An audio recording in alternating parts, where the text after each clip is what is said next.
अस्सलाम वालेकुम dear students, I am Mohsin Khalil, lecturer of biology. हम पढ़ रहे थे chapter number 2 first year biology का बायोमोलिक्यूल्स के नाम से। In this session we are going to discuss classification of carbohydrates. Three category. First one monosaccharide, second one oligosaccharide, and third one polysaccharide.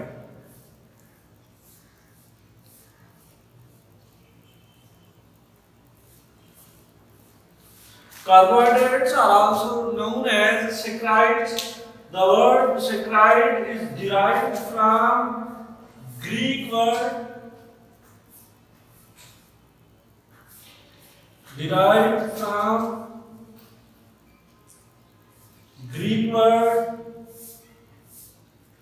saccharone, and the literal meaning of saccharone are sugar. Mono means one, saccharide means sugar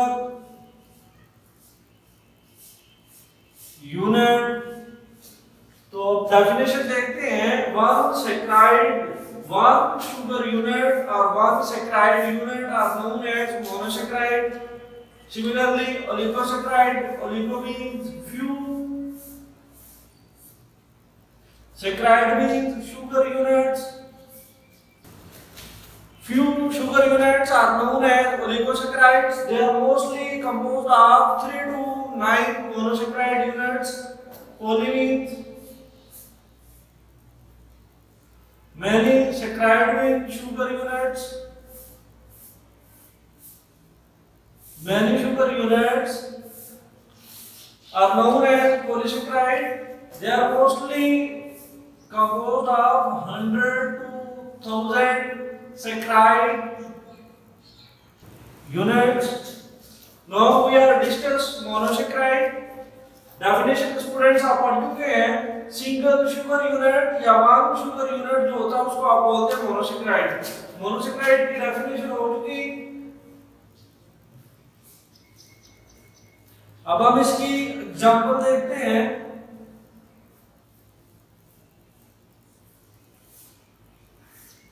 example of monosaccharide, first one is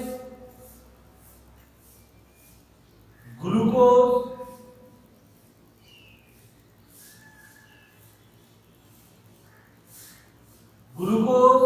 and ribose are the examples of monosaccharide. In nature, monosaccharide present 3 to 7 carbon atoms. They are mostly known as trioses, tetraoses,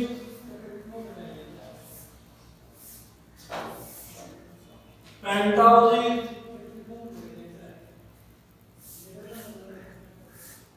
hexoses, trioses are intermediate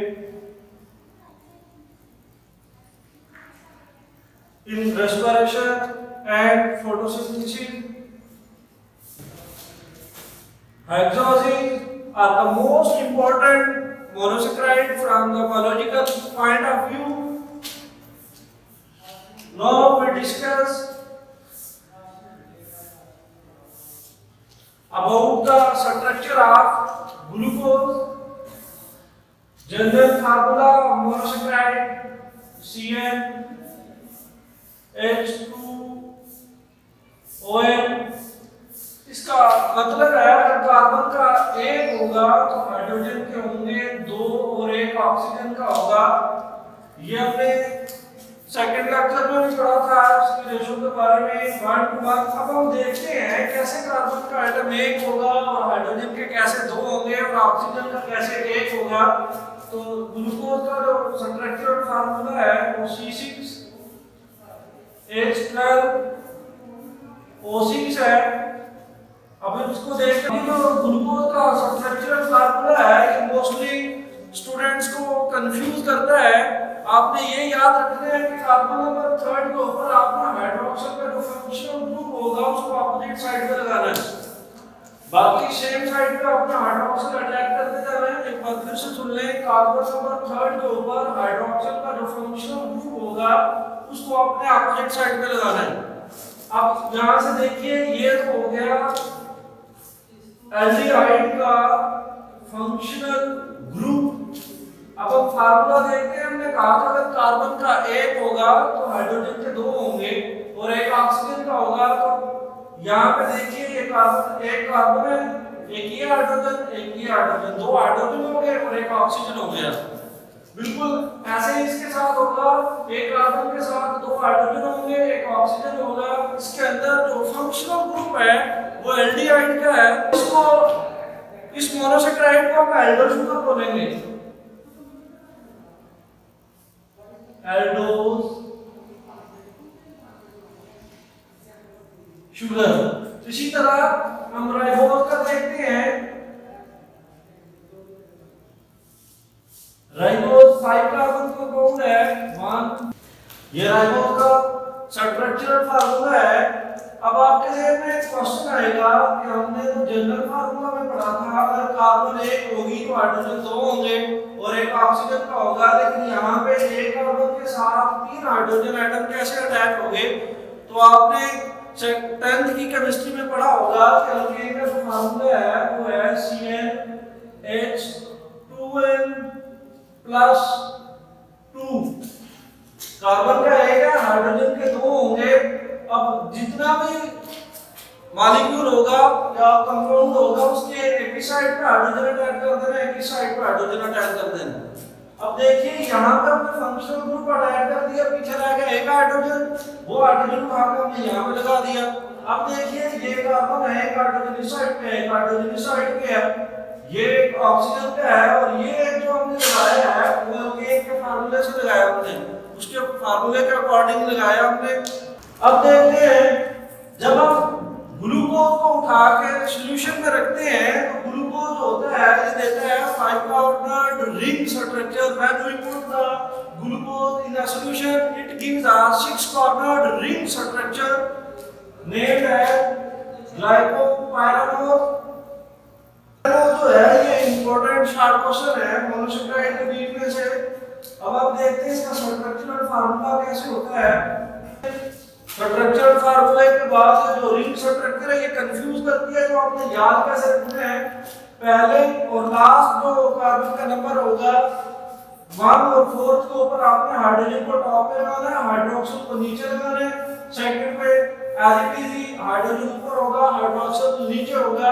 carbon number 3 के ऊपर आपने इसको opposite side पे लेके जाना है, hydroxyl ऊपर हो जाएगा और हाइड्रोजन जो होगा वो नीचे हो जाएगा। ये स्ट्रक्चरल फार्मूला है, रिंग स्ट्रक्चर है ग्लूकोज की। जब हम ग्लूकोज को उठा के पानी में रखते हैं तो 6 कार्बोनेट रिंग स्ट्रक्चर देता है, इसको हम बोलते हैं ग्लाइकोपाइरानोज। When we put the ribose in the solution it gives a 5 carbonate ring structure named as ribofuranose। अब हम देखते हैं इसका स्ट्रक्चर कैसे होगा, किस तरह का स्ट्रक्चर देता है जब हम इसको उठा के पानी के अंदर रखते हैं। ये देखिए, अब इसको कैसे याद रखेंगे आप, ये जो 3rd नंबर पे हाइड्रोक्सिल ऊपर था, हाइड्रोजन नीचे था, इसको उठा के आपके कार्बन नंबर 1 पे लेके जाना है और कार्बन नंबर 1 पे जो हाइड्रोजन ऊपर है, हाइड्रोक्सिल नीचे है, इसको उठा के आपने कार्बन नंबर 3 पे लेके आना है। ये है रिंग स्ट्रक्चर राइबोज की। अब यहाँ पे ये स्ट्रक्चरल फार्मूला जो है ग्लूकोज का, राइबोज का और रिंग स्ट्रक्चर जो है ग्लूकोज की जिसको आप ग्लाइकोपाइरानोज बोलते हैं और राइबोज की जो रिंग स्ट्रक्चर होती है उसको बोलते हैं राइबोफ्यूरानोज। ये चारों के चारों इंपॉर्टेंट शॉर्ट क्वेश्चन है एग्जाम के पॉइंट ऑफ व्यू से, इसको आप ध्यान में रखिएगा। Thank you.